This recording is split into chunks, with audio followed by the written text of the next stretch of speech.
Assalamualaikum warahmatullahi wabarakatuh. Waalaikumsalam warahmatullahi wabarakatuh. Selamat siang Pak Ujang, menjelang sore ya. Siang Mhm. siang menjelang Gimana sore, kabarnya Bu, Bapak? alhamdulillah baik, Bu.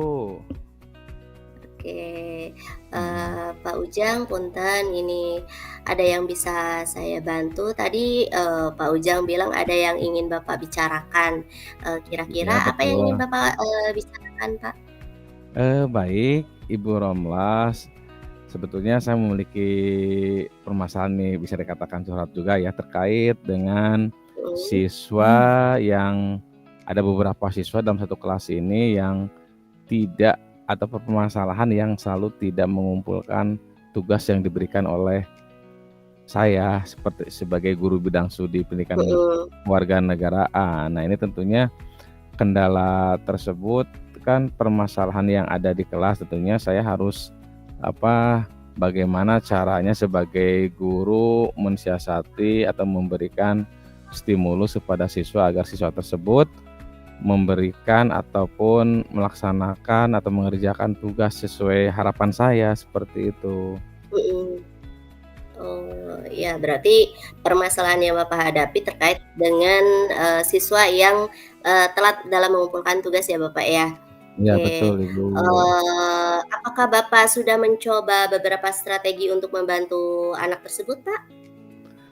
Sudah sebetulnya, Bu, sudah saya terapkan Mhm, strategi tersebut, diupayakan secara maksimal, baik melalui pendekatan secara pribadi, berbicara ya, eee, secara personal ini ya, bertemu langsung, mhm, yang kemudian kita tindak lanjuti beberapa hari kemudian, ya tentunya tidak mhm, setiap siswa yang kita berikan motivasi itu merespon baik, masih ada, dari sekian banyak siswa itu yang melalaikan, walaupun kita sudah mhm, berusaha secara maksimal untuk melakukan upaya-upaya pendekatan, ya terutama seperti yang sudah saya lakukan, sebelumnya kan di awal masuk itu saya memberikan statement dan kesepakatan bersama atau bisa dikatakan kesepakatan kelas, Bu, ya, mhm, tentang tugas-tugas dalam pelajaran yang saya sampaikan, yang saya berikan kepada siswa, kemudian termasuk saya memberikan motivasi kiat-kiat bagaimana untuk belajar, misalnya di ranah ilmu sosial ya, KPPKN kan masuk mhm, ke dalam rumpun ilmu sosial, Bu, ya. Nah, iya, saya sampaikan trik-triknya, cara-caranya kepada siswa tersebut. Tapi tentunya bagi siswa yang terbiasa mungkinnya di SMP-nya Iqra ataupun membaca, alhamdulillah mereka memahami. Dilihat mhm, dari asesmennya gitu kan, mhm, dari hasil baik, pretest-nya maupun post-test-nya seperti itu. Akan tetapi dari sekian banyak itu tadi, siswa ada beberapa siswa yang kendalanya seperti itu. Bahkan dari sisi aspek keterampilan, tugas saja atau psikomotorik, itu melalaikan. Bahkan kita sudah menyampaikan di awal itu, ketika diberikan tugas, jangan lupa dasolan dan desainnya ya, menyelesaikan sesuai dengan mhm, tepat waktu atau mhm, pengumpulan tugasnya agar, tidak menghambat serta mengganggu kepada kegiatan materi ataupun pembelajaran selanjutnya seperti itu, tapi masih saja ada. Nah, ini tentunya kan masalah, Bu, ya. Nah, ini masalah betul, ini tentunya saya upayakan secara maksimal tadi melalui pendekatan, personal ya, persuasi, preventif di awal sudah ya dijelaskan, sampai kepada kiat-kiat untuk belajar secara positif, secara baik. Akan tetapi mhm, di tengah perjalanannya itu tadi masih ada seperti itu, bahkan melewati semester dari ganjil ke semester genap mhm, itu masih, dengan anak tersebut masih melakukan seperti itu, lalai terhadap pengerjaan tugas yang diberikan oleh gurunya, sampai-sampai ya kita sebagai guru kan melihat dari aspek sisi lain, wah ini berarti anak harus, mendapatkan bimbingan nih, mhm. bimbingan konseling, baik bukan hanya kita sebagai guru saja, mungkin dari wali kelasnya, BK-nya, serta keterkaitan kedua orang tuanya seperti itu. Itu, Baik. mhm, Baik Itu Bapak, berarti Bapak sejauh ini sudah melakukan strategi untuk membantu anak tersebut ya, Pak, ya. Nah, kira-kira nih, betul. Pak, apa sih, Pak, yang menjadi hambatan utama dalam apa namanya, dalam membantu anak tersebut gitu loh, Pak?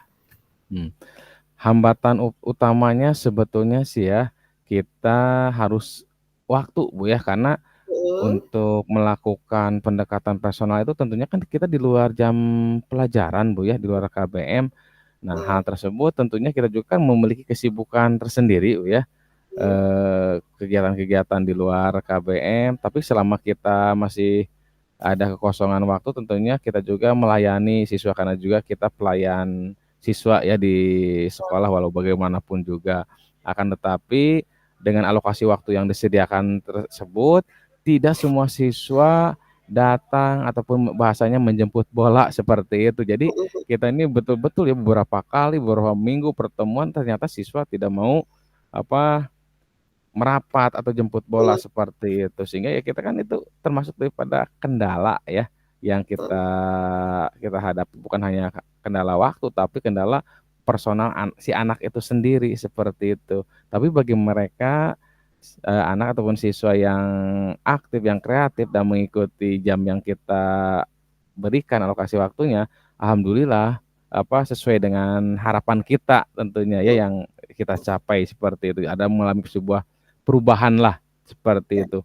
Tapi dari sekian banyak itu tadi ada, beberapa terutama 2 orang seperti itu. Nah, ini merupakan kan hambatan yang sudah saya lakukan dari sisi waktu sudah saya terapkan, dari segi personal anak itu sendiri sudah saya terapkan, nah tapi masih saja seperti itu, Bu. mhm. Mhm, Oh, iya, Bapak. Nah, mhm, tadi Bapak, sudah mengungkapkan ya, Bapak, ya, sudah mhm. melakukan strategi, mungkin yang sudah Bapak lakukan beberapa, eee, belakangan ini gitu kan. Nah, kira-kira Bapak, apa saja kira-kira, ada nggak langkah-langkah yang ingin Bapak lakukan gitu ya, ke depannya setelah strategi tersebut sudah dilakukan, tapi masih ada saja gitu kan beberapa siswa, kira-kira langkah-langkah yang ingin Bapak lakukan ke depannya untuk membantu anak tersebut supaya bisa maksimal itu seperti apa, Pak? Mmm, baik. Langkah-langkahnya tentunya saya sebagai guru kan yang namanya guru kan tetap tadi saya sampaikan pelayanan prima, tetap langkah-langkah yang saya lakukan, melakukan pendekatan lagi Bu ya, baik personal, secara personal terutama pribadi, yang Mhm, tentunya berkolaborasi dengan guru bimbingan konselingnya, dengan wali kelasnya, sampai dengan kita menghadirkan kedua orang tuanya. Ya, itu, tentunya langkah-langkah yang ke depan akan kita lakukan tetap seperti itu karena, langkah itu merupakan langkah yang paling gitu yang sudah diterapkan, kalau orang tuanya hadir, guru bimbingan konselingnya ada, memberikan stimulus, motivasi, kita sebagai guru bidang studi termasuk wali kelasnya juga.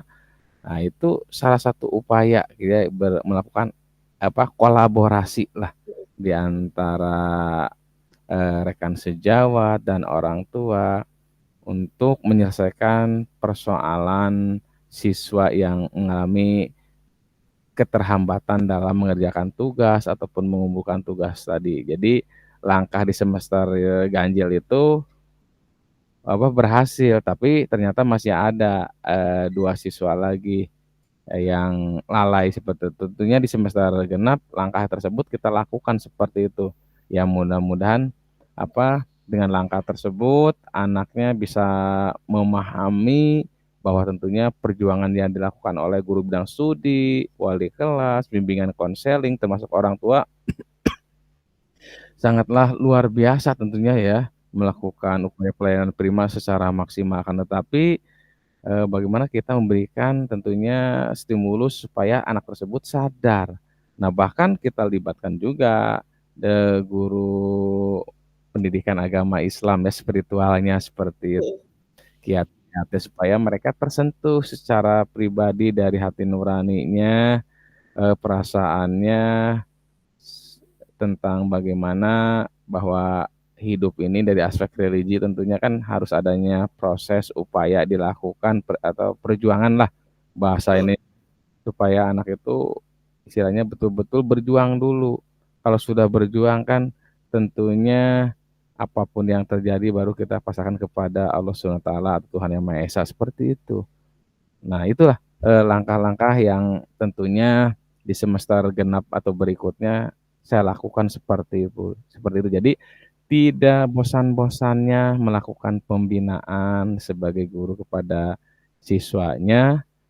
Jadi, kalau toh siswanya masih seperti itu mungkin intinya belum mendapatkan hidayah dari Allah Subhanahu wa taala. Karena kita mengisahkan juga bahkan mungkin menyampaikan yang namanya hidayah itu kan walaupun anak nabi saja ketika zaman Nabi Nuh ya, Kan'an saja kalau belum mendapatkan hidayah aja tenggelam seperti itu. Itu anak nabi apalagi ini ya kan nah kita kembali kepada situ. Tentunya keikhlasan, kesabaran perlu ditingkatkan juga kita sebagai guru karena, keikhlasan dan kesabaran ini merupakan salah satu proses ataupun ujian yang harus dijalani oleh seorang guru atau pengajar, seperti itu, Bu, langkah-langkah yang saya terapkan ya, artinya perlahan-lahan tapi, mengenai sasaran, seperti itu. Ya, luar biasa sekali ya Bapak, langkah-langkah strategi yang sudah Bapak lakukan selama ini gitu. Ya sudah sesuatu semua butuh proses insya Allah Pak, segala sesuatu itu setiap langkah kita pasti akan membuahkan hasil yang, pencapaian yang, bagus sekali gitu Pak ya. Nah sekarang Bapak, apakah Bapak memiliki target spesifik untuk setiap langkah aksi tersebut Bapak? Ya tentunya target secara spesifik ya yang namanya guru kan memiliki target Mhm, supaya, permasalahan yang tertinggal kedua anak tersebut ya tuntas seperti itu sesuai dengan harapannya. Target ada, kita perjuangkan bagaimana, bukan hanya di kita sebagai guru bidang studi saja, mungkin guru bidang studi yang lain juga, sama. Apalagi kalau toh tentunya sebagai wali kelas itu upaya itu harus betul-betul maksimal dilakukan. Jadi supaya di dalam rapat kenaikan kelas itu wali kelas, misalnya sebagai wali kelas, itu tidak mhm, disalahkan, begitupun juga kita dengan bidang studi ya, guru bidang studi tidak disalahkan. Apakah kita sudah melakukan pengayaan mhm. seperti remedial ya, atau kita sudah melakukan tindak lanjut asesmen yang lain, penilaian rekan sejawat atau yang lainnya tentunya itu harus kita upayakan juga, bahkan rekam jejaknya juga harus ada, bentuk fisiknya juga sudah ada, dokumentasi seperti foto atau bahkan video durasi setengah atau 1 menit itu harus ada sebagai bukti ketika kita sudah melakukan pelayanan prima terhadap siswa tersebut, seperti itu. Itu, Iya iya. mhm. Iya, sekarang, apa kira-kira Pak, komitmen Bapak, terhadap rencana Bapak tersebut gitu ya? Hmm. Komitmen saya dalam rencana tersebut tetap dan konsisten saya lakukan, walaupun misalnya berganti kelas, berganti tingkatan siswa ya, tahun berikutnya siswanya berbeda lagi misal mengalami, hal yang sama lagi siswa didapat siswa seperti itu lagi, tetap kita, konsisten melakukan upaya, langkah-langkah, strategi yang kita lakukan yang intinya berbagi praktik baik, menerapkan budaya positif yang betul-betul sesuai dengan kodrat zaman lah kalau menurut bahasa Ki Hajar Mmm, Dewantara, Bu, ya. Jadi, kita membimbing lah, bukan dari, aspek trilogi itu betul-betul diterapkan ya, dari Ing Madio Mangunkarso, kemudian Ing Madio Sungtulodo, Ing Madu Mangunkarsa, dan Tuturi Handayani itu betul-betul kita terapkan, berusaha lah. Walaupun kita ini manusia memiliki keterbatasan, tapi dari keterbatasan itu tentunya kita upayakan secara, maksimal. Intinya tetap konsisten, ke depan tetap harus kita konsisten lakukan seperti itu, sehingga kita mengetahui kelemahan kita dari sisi mana, kekurangan kita dari sisi mana juga. Nah, dari kekurangan serta kelemahan kita itu tentunya kita harus bisa merefleksi diri, oh ternyata, dari perjalanan waktu ini tentunya untuk mengetahui, untuk menyelesaikan atau membina siswa tersebut, ternyata kita tahu kuncinya, seperti itu. memang segala sesuatunya perlu proses, seperti itu, Bu. Jadi tetap Wah, bagus konsisten pada dasarnya, seperti itu, ke depannya. bagus sekali ya, Pak, saya sangat Mmm, mendukung, mudah-mudahan semua berjalan dengan lancar dan sesuai harapan Bapak ke depannya mmm. ya, Pak. Amin amin amin. Eee, ada lagi yang mau Bapak ungkapkan terkait dengan permasalahan Bapak Eee, atau mungkin sudah dicukupi? alhamdulillah cukup mungkin, Bu.